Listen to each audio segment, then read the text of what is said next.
Comportamento da PA é força contínua. Pessoal, como o Nicolas falou, né? Falar um pouquinho do comportamento da pressão arterial em exercícios contínuos.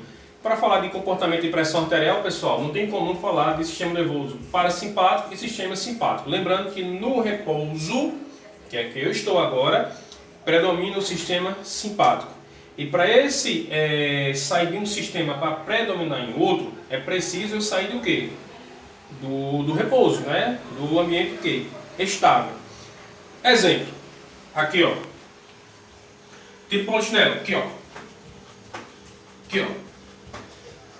Tá tendo o quê? Estiramento muscular. Tá tendo o quê? Alteração química no meu músculo. Tá tendo o quê? Aumento de fluxo sanguíneo na minha horta, né? De novo, ó.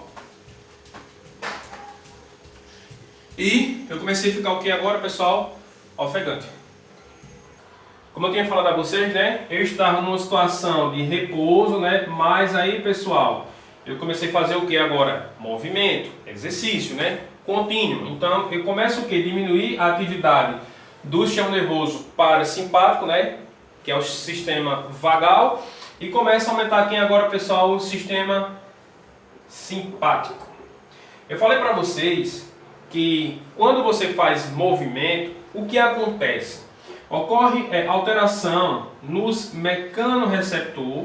Esse mecanorreceptor, pessoal, tem estruturas que são responsáveis por enviar informação ao meu centro cardiovascular, tá certo? Centro de controle cardiovascular que se encontra no bulbo, tá certo?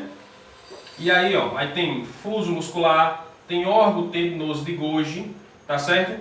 Também tem os metabólitos que o músculo produz, aquelas ardência, como hidrogênio, como potássio, como lactato e também no coração, pessoal, na região superior, né, tem a artéria aorta, né?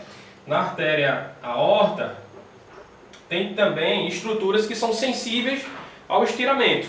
Então, quando passa maior volume de sangue, né, nessa estrutura, ocorre o que? Um feedback, né, para esse centro cardiovascular, tanto a nível central como a nível muscular periférico.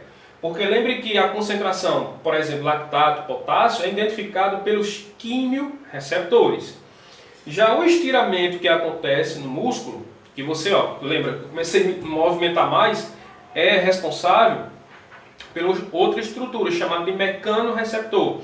E dentro desse mecanorreceptor, né, tem o fuso muscular, né, que detecta estiramento, né, e o órgão de Golgi que detecta, né, alteração de tensão. Então, isso tudo faz com que aumente o que, pessoal? A minha frequência cardíaca. Então, o meu centro de controle cardiovascular, centro de controle cardiovascular, o que é que ele faz? Ele aumenta o que, pessoal? O impulso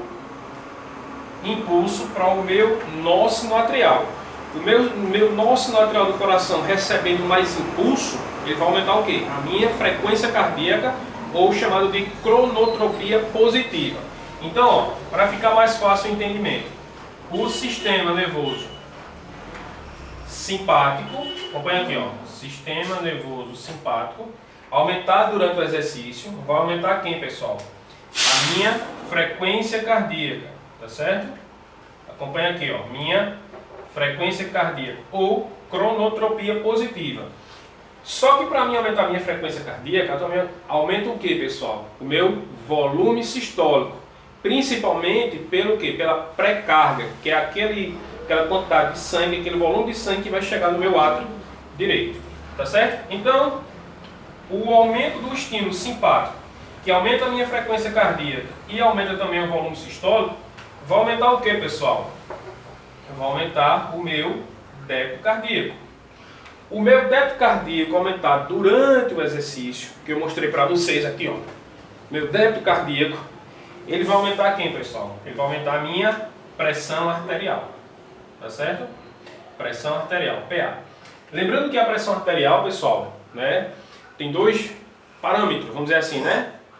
O sistólico, né, ou de contração, ou a sístole, ou a diástole, aliás, de relaxamento. Então, quando o exercício ele tem por característica contínua, uma corrida progressiva, uma escalada, um subdegrau, né, um teste progressivo, o que acontece com a pressão arterial sistólica, pessoal? Ela tende a o quê? Aumentar baseado na intensidade do consumo de oxigênio. Aqui, ó, a pressão arterial sistólica. Qual é o comportamento dela? À medida que você aumenta a intensidade, ó, a sua pressão arterial, ela aumenta e depois ela tende a se manter. Tá certo? Já a pressão arterial diastólica, pessoal, ela tende a se manter. Pressão arterial diastólica. Ela tende a se manter durante o exercício. Por quê? Porque lembre que a pressão arterial é formada por débito cardíaco e resistência vascular periférica. E a resistência vascular periférica, pessoal, depende do diâmetro do vaso sanguíneo. E lembre que durante o exercício ocorre o quê? Vasodilatação, aumento da temperatura corporal. E no exercício que tem por característica contínua, feito essa, a resistência vascular periférica ela é o quê? Ela é reduzida. E a resistência vascular periférica que tem associação direta com a pressão arterial diastólica. Então, durante o exercício, a minha pressão arterial sistólica, ela aumenta porque eu tenho que aumentar o quê? A quantidade de oxigênio, nutrientes, né, que o meu músculo precisa o quê? Utilizar para realizar o seu metabolismo durante o exercício. E a pressão arterial diastólica, ela tende o quê? Manter o seu comportamento. Tá certo? Porque a resistência vascular periférica, ela tende o quê? Se manter nesse exercício. Diferentemente, quando o exercício ele é contra-resistido, no caso da musculação. Então aqui, pessoal, é um exemplo, um resumo geral de como a sua pressão arterial, ou do seu aluno, do seu cliente, aumenta em um exercício de esforço contínuo. Dica para vocês, estudem sempre o básico.